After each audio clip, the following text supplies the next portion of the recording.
A'udzubillahi minasyaitonir rajim. Bismillahirrahmanirrahim. Assalamualaikum warahmatullahi wabarakatuh. Kita muliakan kita Ummul Kitab Al-Fatihah. A'udzubillahi minasyaitonir rajim. Bismillahirrahmanirrahim. Alhamdulillahirabbil alamin. Arrahmanirrahim. Maliki yaumiddin. Iyyaka na'budu wa iyyaka nasta'in. Shiratal ladzina an'amta 'alaihim ghairil maghdubi 'alaihim waladdallin. Alhamdulillahi rabbil alamin wa bihi nasta'in. Wassalatu wassalamu ala asyrafil mursalin sayyidina Muhammadin wa ala alihi wa sahbihi ajma'in. Wa qala Allah subhanahu wa ta'ala wa zakkir fa inna dzikra tanfa'ul mu'minin. Wa qala Nabi sallallahu alaihi wasallam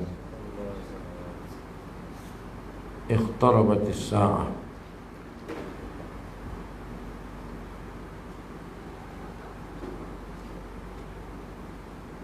iqtarabatis sa'ah la yazdadu minallah illa bu'dan wa la yazdadu minad dunya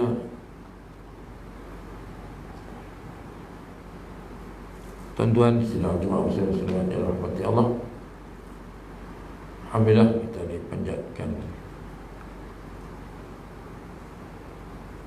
syukur kepada Allah Subhanahu wa taala kerana masih diberikan kesempatan, nikmat lapang dan nikmat sihat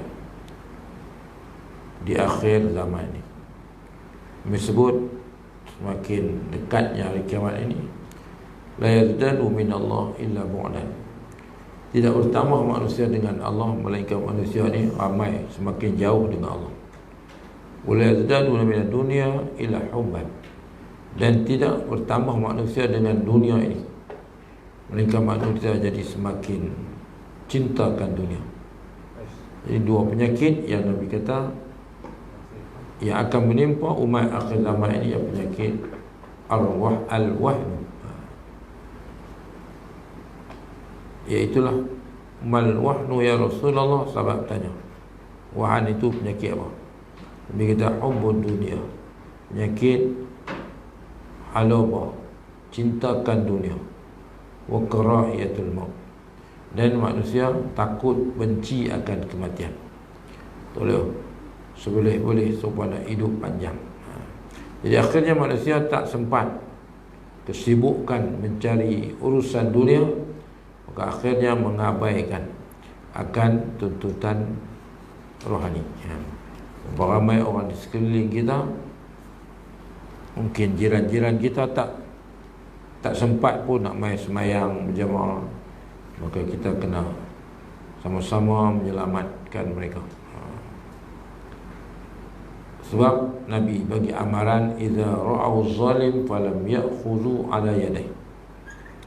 Kalau kamu tengok suatu kezaliman, tapi falam ya'khudhu ala yadayhi, tapi kamu tak buat apa pun, kamu tengok saja ya. Yushiku, Nabi kata, ayya'ummahumullah bi'iqabin minhu. Nanti dibimbangi, Allah akan umumkan kita ni, orang yang tengok saja biar pergi depa lah. Ayya'ummahumullah bi'iqabin minhu. Nanti dibimbangi, yushiku itu dibimbangi. Ayya'ummah, Allah umumkan, bi'iqabin minhu, dengan siksaan. Kita ada, sebab agama ini ad-dinun nasihah, dan kita ni kerja kita ialah al-amru bil ma'ruf wan nahyu 'anil munkar. Itu kerja utama kita. Maka buatlah. La yukallifullahu nafsan illa wus'aha. Allah tak bebankan seorang melainkan apa? Kadar yang kemampuan dia. Baik. Jadi alhamdulillah kita dapat sama lagi untuk sambung lagi tentang talqin. Jadi kita dah tengok itu bahawa talqin itu benda boleh, ada yang harus, dan ada pendapat kata sunat lah, sunat talqin ni. Baik.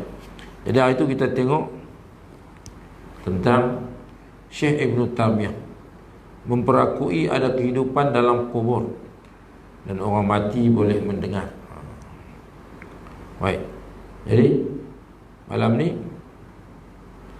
Syekh Muhammad bin Abdul Wahab An-Najdi. Siapa dia Muhammad Abdul Wahab ni? Ialah pengasas lah kita kata, yang disebut Wahabi tu. An-Najdi tu kerana dia bermula di Najd. Najd ni satu wilayah dalam Hijaz, dalam Saudi tu kan. Baik, jadi bapa dia Abdul Wahab, abang dia Sulaiman bin Abdul Wahab. Mereka itu adalah bapa dia ulama besar ahli sunnah. Dan abang dia Sulaiman bin Abdul Wahab tulis satu buku tentang penentangan terhadap aliran yang semasa bapa dia tak begitu menonjol sebab dia tak berani kat pak dia. Pak dia ulama besar. Tapi bila mati pak dia mula terpengaruh dengan Ibn Taymiyah lah. Jadi orang Wahabi ni dia rujukan mereka Ibn Taymiyah lah. Kalau hadis mereka kena ada takhrij Albani ya. Dan ke Albani tu belakang ni mati tu bila 79 kan 89 kan mau mati ya. Baik. Jadi ni pendapat Muhammad bin Abdul Wahab An-Najdi ni yang bermula pemberontakan di Najd ni untuk memisahkan diri daripada Osmaniyah lah maksudnya. Osmaniyah di penghujung kerajaan itu dah nak jatuh ni, berakhir tahun 1924 itu, maka berlakulah banyak pemberontakan wilayah Osmaniyah yang sangat besar ni. Semasuklah Mekah, Madinah, Saudi itu bawah Osmaniyah. Baik. Jadi kalau kita mengaji dalam sejarah, Muhammad bin Abdul Wahab ni dia ambil kesempatan masa ni lah, masa pemberontakan inilah, maka dia pun baik dengan Saud ni, Bani Saud yang memerintah Saudi lah dia lah, turunan Bani Saud ni. Maka Bani Saud masa itu nak keluar daripada kekuasaan Osmaniyah. Maka banyaklah berlaku pemberontakan. Maka Bani Saud ni dia kena sokongan, dia kena ada sokongan daripada ulama. Maka masa inilah Muhammad Abdul Wahab ni baik dengan dia, dan mereka dibantu oleh Inggeris sebenarnya. Ada dalam buku, satu buku tajuk Wahabi, ada gambar semua tu berunding atas kapal. Maka mereka dibantu oleh Inggeris sebenarnya. Dan kita tak mengajilah tentang aliran ini. Tapi nak abang kata dalam bab ni, maka dia ambil pendapat yang kata, kita duk kata Wahabi talqin pun tak mau, tahlil pun tak mau kan. Bila kata ni talqin bid'ah, tahlil bid'ah, apa baca Quran kubuk bid'ah, macam-macam kan. Zikir lepas ramai-ramai bid'ah, sebut usul kuat bid'ah, semua bid'ah. Baik. Syekh Muhammad bin Abdul Wahab ni dalam nak memperluaskan aliran dia, dibantu dengan Bani Saud yang memberontak di Najd pada ketika itu. Baik. Maka tengok, kita tak bicara bab tu kan, kita bicara bab ni, bahawa Syekh Muhammad bin Abdul Wahab An-Najdi menganjurkan talqin mayat selepas dikebumikan. Maksudnya ada lah ni, kata kaum muda lah, macam-macam lah kan, pak turut yang boleh katanya kan. Baik. Maka dalam kitabnya Al-Ahkam Tamannil Maut, ke surat 19, Beliau membawa riwayat At-Tabrani dalam Al-Kabir, dan Ibnu Mundah daripada Abu Umamah daripada Rasulullah yang menyentuh tentang bolehnya talqin mayat selepas dikebumikan. Baik, jadi kita hari itu kita dah tengok apa Imam Nawawi sebut dalam kitab dia, wa amma talqinul mayit, adapun talqin mayat ba'da dafni, selepas dikebumikan ni, faqad qala jama'atun, tuhnya telah berkatalah jamaah, wa katsirun min ashabina, dan ramai ulama dalam mazhab kami. Imam Nawawi ulama besar dalam mazhab Syafi'i, bistihbabi, dengan sunatnya, ala istihbabi, wa mimman nassa ala istihbabi, dan semuanya termasuklah mengatakan sunat itu dia kata Al-Qadhi Al-Husain fi ta'liq, dalam ta'liqnya, dan wa sahibuhu Abu Sa'id Al-Mutawalli fi kitabih Al-Tatimmah. Abu Sa'id Al-Mutawalli ulama besar dalam Tatimmah dia, dan wa Syekh Al-Imam Abul Fath Nasr bin Ibrahim Al-Muqaddasi Al-Maqdisi, wa Imam Abu Qasim Ar-Rafi'i wa ghairuhum, wa naqalahu Al-Qadhi Husain 'anil ashab, dan ulama-ulama lain yang bukan ya makam kita lah naknya kan, mereka ni bukan tahap, bukan orang macam kita ni, mereka ni ulama-ulama. Baik, jadi mana dia Syekh Muhammad Abdul Wahab sendiri tu menganjurkan talqin dalam kitab dia. Baik. Kemudian tentunya Syekh Muhammad bin Abdul Wahab An-Najdi memperakui ada kehidupan dalam kubur. Maka ini diambil oleh pengarang nak bukti kata bahawa yang kita duk jadi pak turut ni ikut aliran yang jangan tengok Syekh Muhammad bin Abdul Wahab An-Najdi sendiri memperakui ada kehidupan di dalam kubur. Dalam kitab Al-Ahkam Tamannil Maut surat 40, Syekh Muhammad bin Abdul Wahab An-Najdi membawa hadis riwayat Ibnu Abi Dunya, Ibnu Abi Dunya, tentang seorang lelaki yang kematian isterinya. Maka dia kata malamnya dia bermimpi melihat ramai perempuan yang sudah meninggal dunia kecuali isterinya. Maka ketika ditanya, mereka menjawab dia malu kerana kain kapannya kurang elok. Ini cerita yang ditulis oleh Syekh Muhammad Abdul Wahab dalam kitab dia ni, bawa hadis riwayat Abu Dunya, cerita seorang lelaki yang kematian isteri, dan di waktu malam dia bermimpi melihat ramai perempuan yang sudah mati kecuali bini dia. Ketika ditanya, mereka jawab dia malu kerana kain kapannya kurang elok. Maka ketika perkara tersebut diberitahu kepada Nabi, baginda mengizinkan untuk mengirimkan kain kapan yang kepada siapa yang akan meninggal dunia.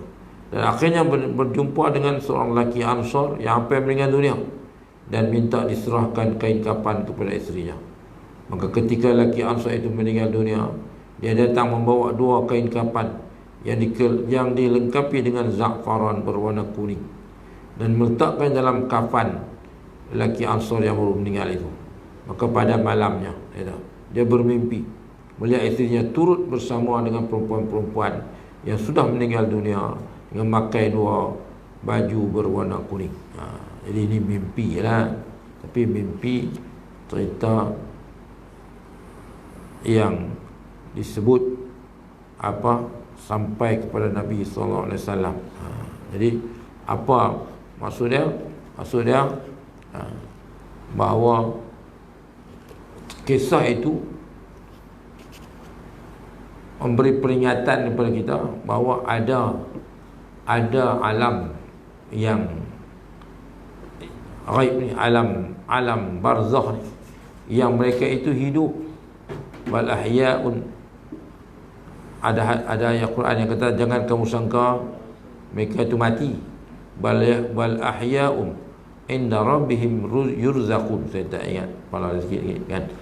Bal ahya'um, mereka itu hidup, inda rabbihim, di sisi Tuhan mereka dalam alam barzakh, yurzaqun, mereka juga mendapat rezeki. Betul dah, alam yang dipanggil alam barzakh, betul dia alam lain yang kita kena yakini. Alladzina yu'minuna bil ghaib.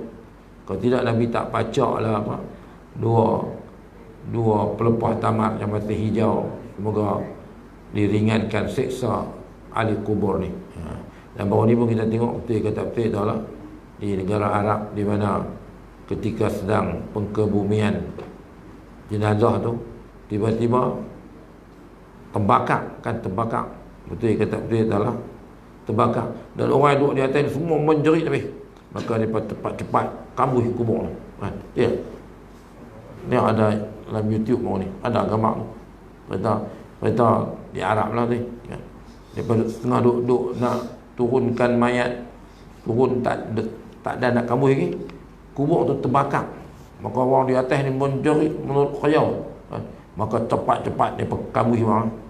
Kambuh tu bunyilah tu suara yang menakutkan di dalam. Memang rakam betul ya, suara menakutkan, suara kena seksa, suara oh dia tak tahulah kan, takkan dia pun nak mereka buat kan.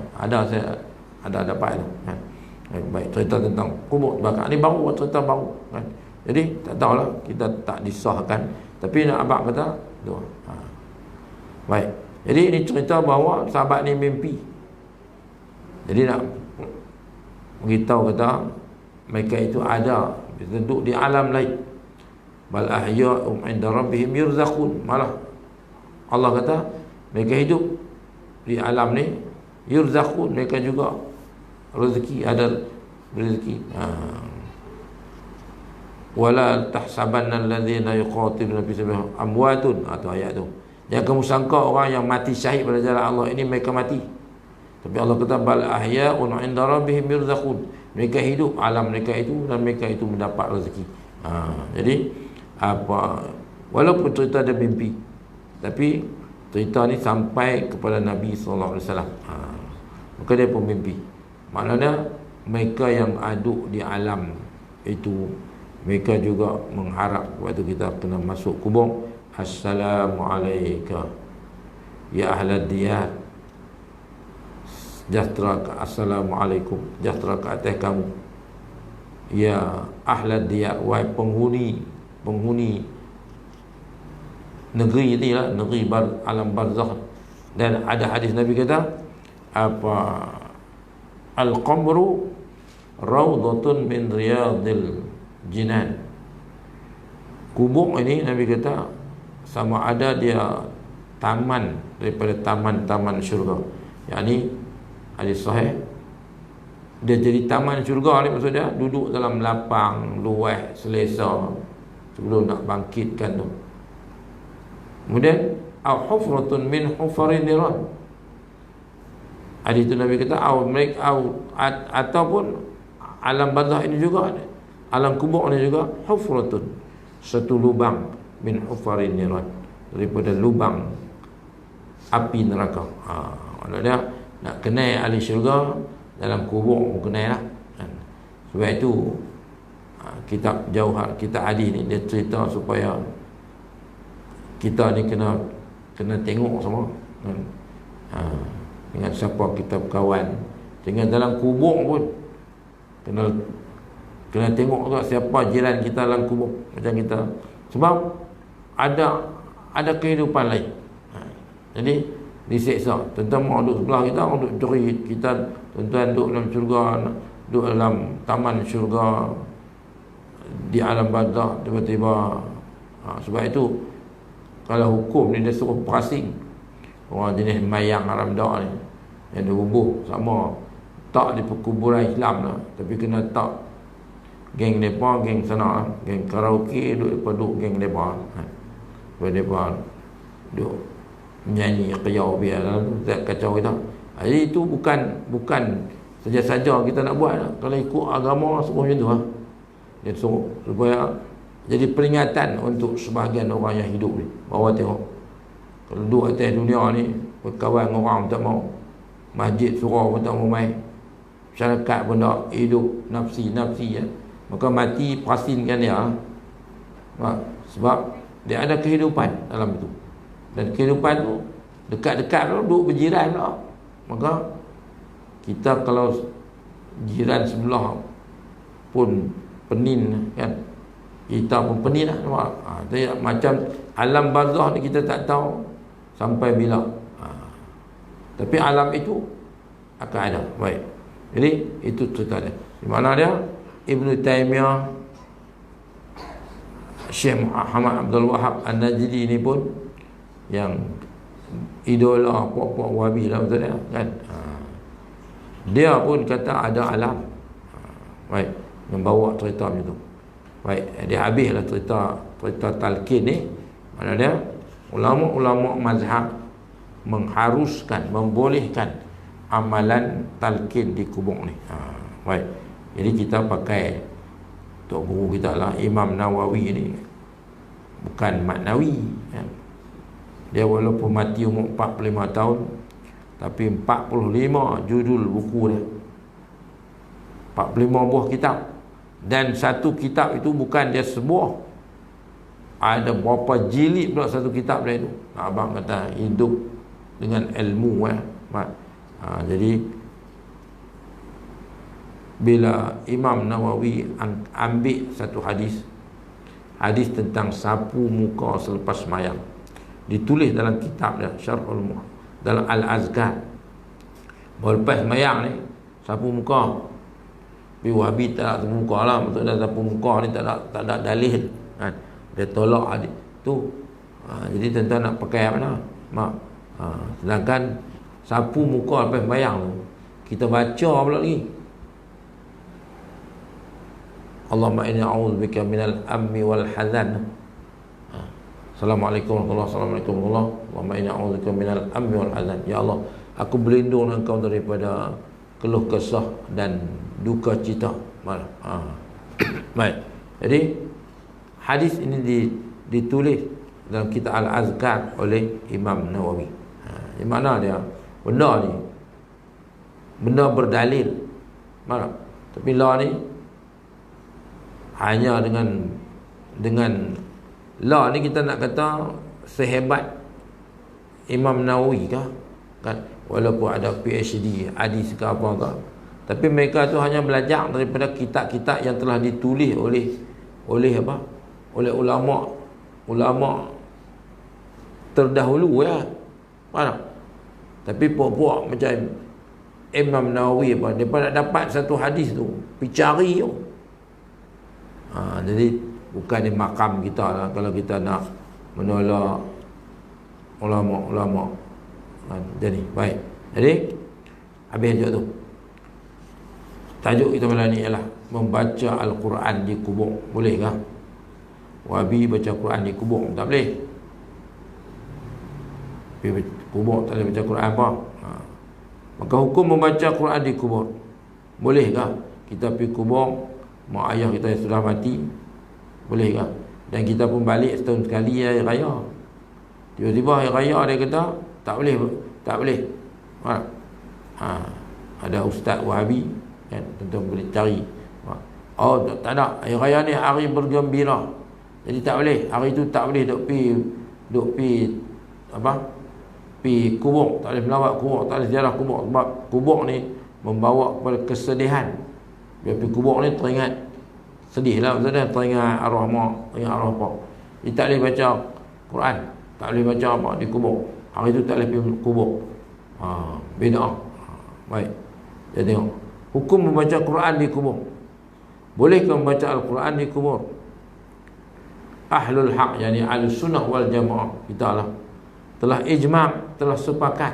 Maksudnya mazhab Ahlus Sunnah wal Jamaah ni, mazhab Hanafi, Maliki, Syafi'i, Ambali ni sepakat semua kata membolehkan membaca Quran untuk mayat.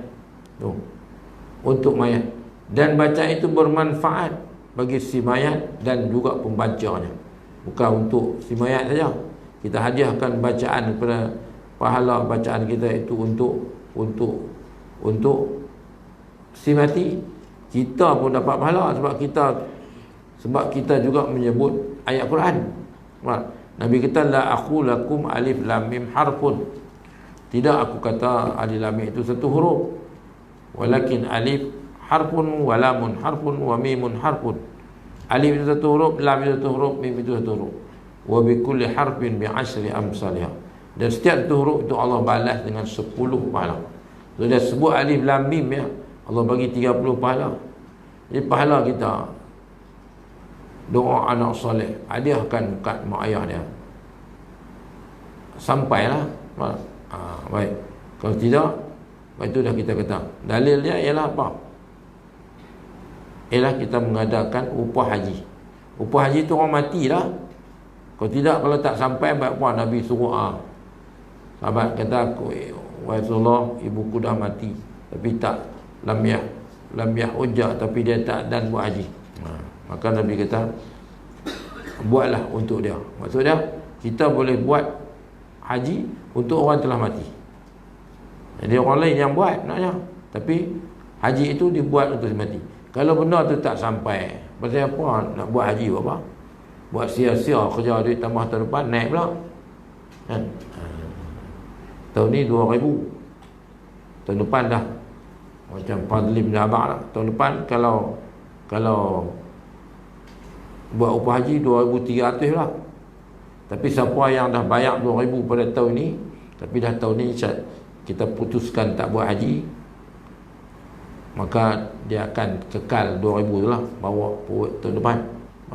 Jadi saya ada banyak orang lah, jadi nak duit balik, kita nak bagi balik 2,000. Tapi kalau nak buat tahun depan 2,300 ya. Maka semua kata tak apalah, simpan tu. Baik. Jadi dia akan sentiasa naik. Dan tak tahulah kalau umrah dibenarkan bulan 10 ni ke 11-12, tentu harga melambung lah, baik. Jadi Ahlussunnah wal Jamaah ijma' telah sepakat dalam membolehkan membaca Quran untuk mayat, dan baca itu dia bermanfaat bagi si mayat dan pembacanya. Dalil disebutkan dalam hadis, Nabi kata, iqra'u ala mautakum yasin. Ini hadis. Bacalah kepada mayat-mayat kamu itu akan surah Yasin. Pasal apa baca Yasin? Tak boleh baca lain tak? Baca Yasin lah senang. Sebab dia pun likulli syai'in qalbun wa qalbul Quran suratu Yasin. Setiap sesuatu itu ada hatinya, dan hati Quran itu ialah surah Yasin. Bukan tak boleh baca surah lain. Dituntut juga hari Jumaat kita baca surah Al-Kahfi, tapi tuan-tuan larat baca ke? 110 ayat. Mana? Kita baca 10 ayat pertama, 10 ayat akhir boleh itu pun tak baca. Yasin ni dia sudah jadi apa? Dia sudah jadi umum balwa. Maknanya kita rasa senanglah baca Yasin ni. Mana?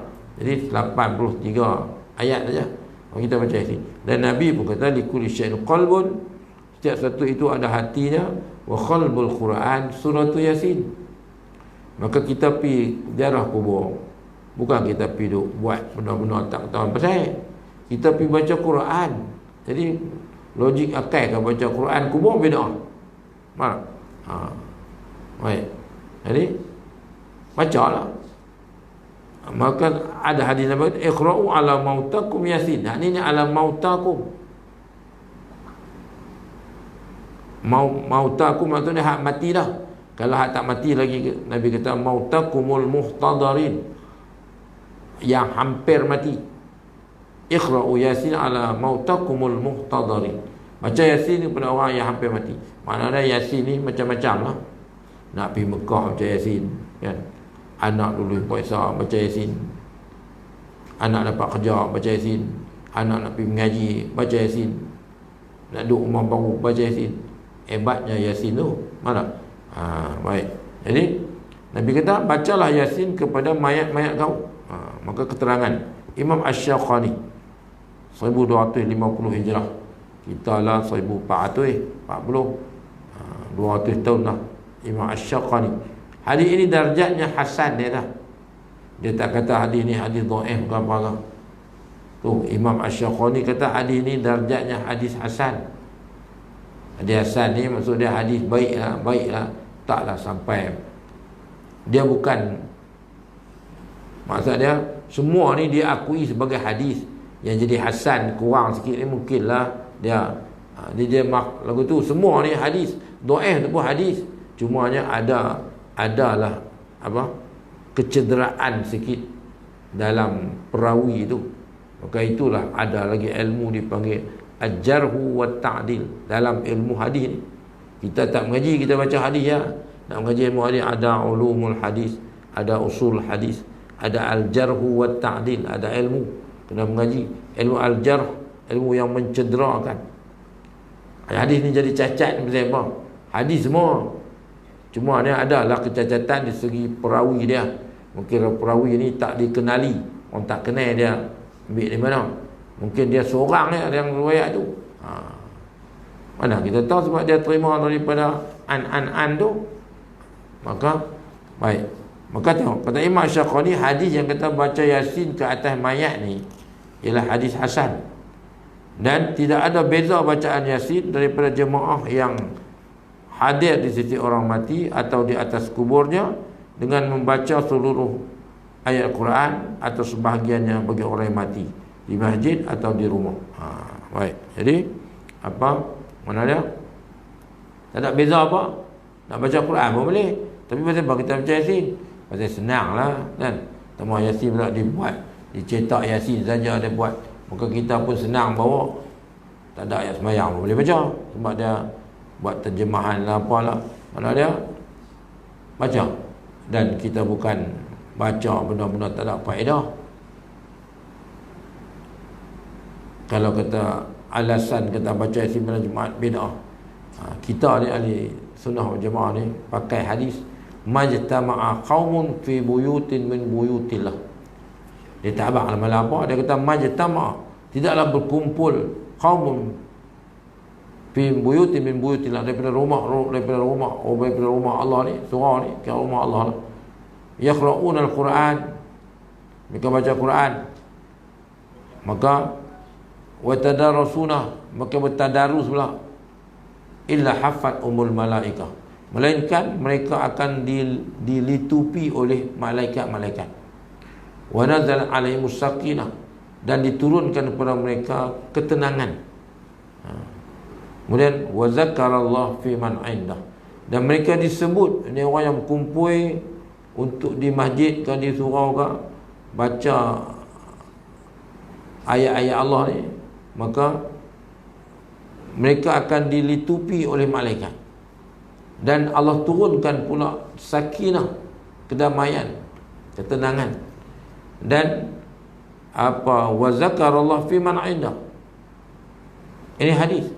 Nabi kata Allah akan sebut nama orang yang mai duduk dalam majlis zikir, majlis baca Quran apa ni. Allah akan sebut namanya. Malaikatlah yang apa? Yang bawa, Allah tahu bahawa sudah ni orang ni Allah sebut nama dia kepada fi man indah, bersiapa yang ada di sisinya. Siapa duduk sisi Allah? Malaikat Allah lah. Sebab itu kita abang itu ada hadis, kalau kita boleh nampak lah malaikat turun ke apa, majlis-majlis ilmu ni, menutupi akan sayap rahmat dia ni, sampai hadis kata bertindan-tindan, semua pekat telapak turun mai bertindan-tindan sampailah ke langit. Abang kata malaikat ni banyak, semua turun mencari akan apa, innalillahi malaikatun, bagi Allah ni ada tentera-tentera malaikat dia yang mereka akan berlegak-legak mai cari tengok majlis ilmu. Dan diturunkan kedamaian, kebahagiaan, ketenangan tu. Dan Allah sebut nama pencinta ilmu ni kepada malaikat-malaikat tu. Jadi apa, maka umum kata tak ada beza lah kita nak baca Yasin ke daripada jemaah yang hadir di sisi orang mati ke, atau di atas kubur ke, baca Quran semua ke, sebahagiannya ke, maka di masjid ke, di surau ke, semua insya-Allah akan sampai. Nanti kita akan jumpa apa hukum pula. Apa kita dulu ni ada buat baca Yasin kubur, baca Quran di kubur, upah orang baca Quran selama beberapa hari tu. Itu pun ada dalil dia. Mana? Baik. Jom.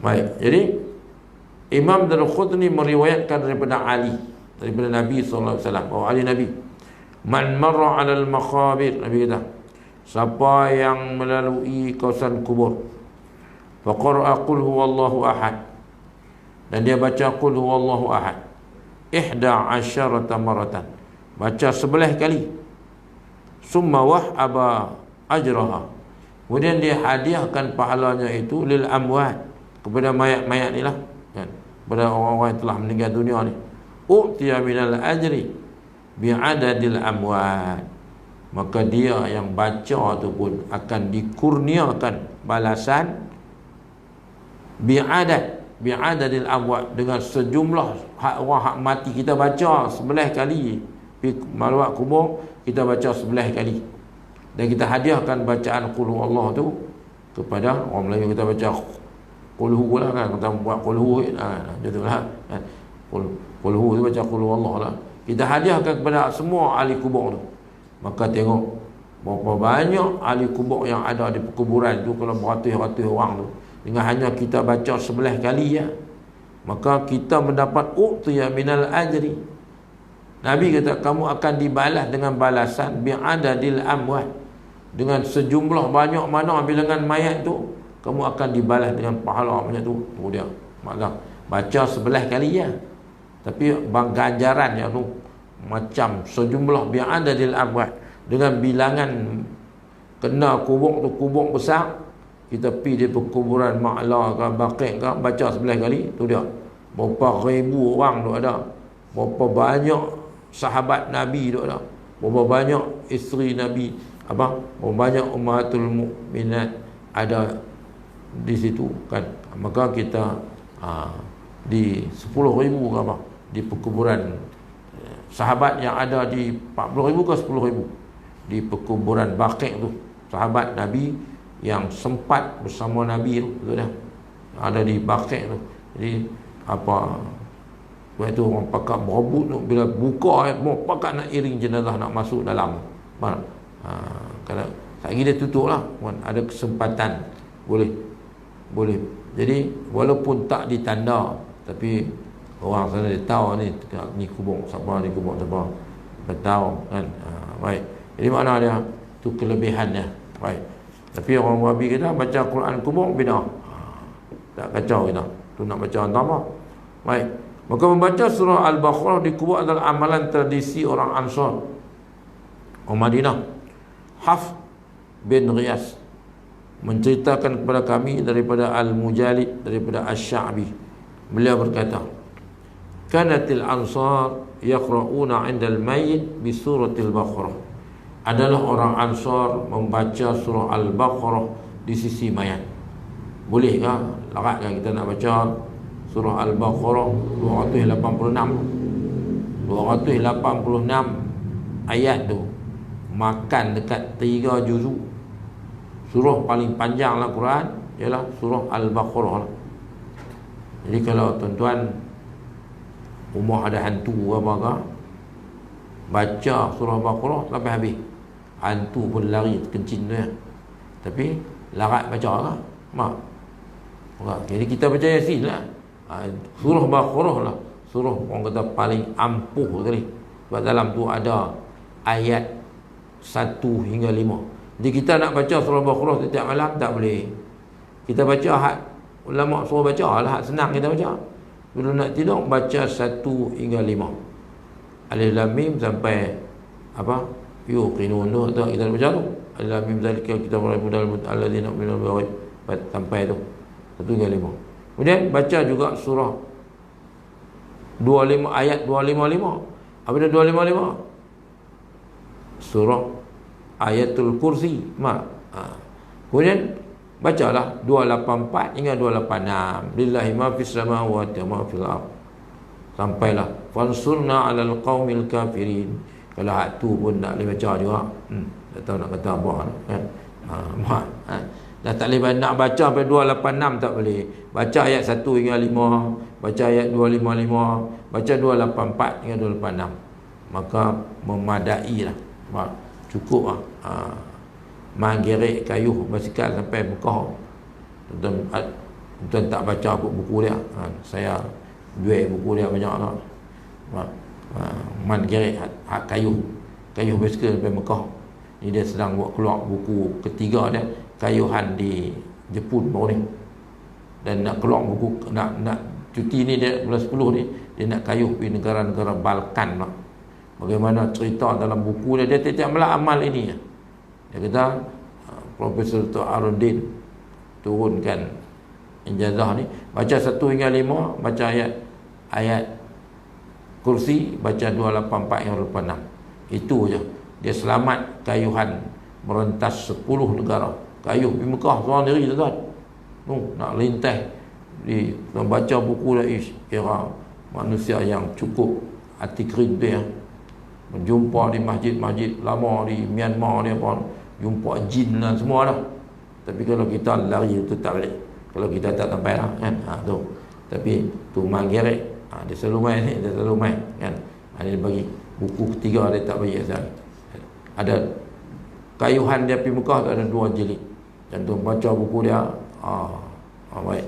Jadi kalau sekolah-sekolah dia pun orang masjid kan, maka dia pandai cerita ni lah. Baik, tu cerita bagaimana dia bertemu dengan di masjid-masjid di Myanmar, jumpa jin lah kan. Jin, jaga-jaga jin duduk sebelah.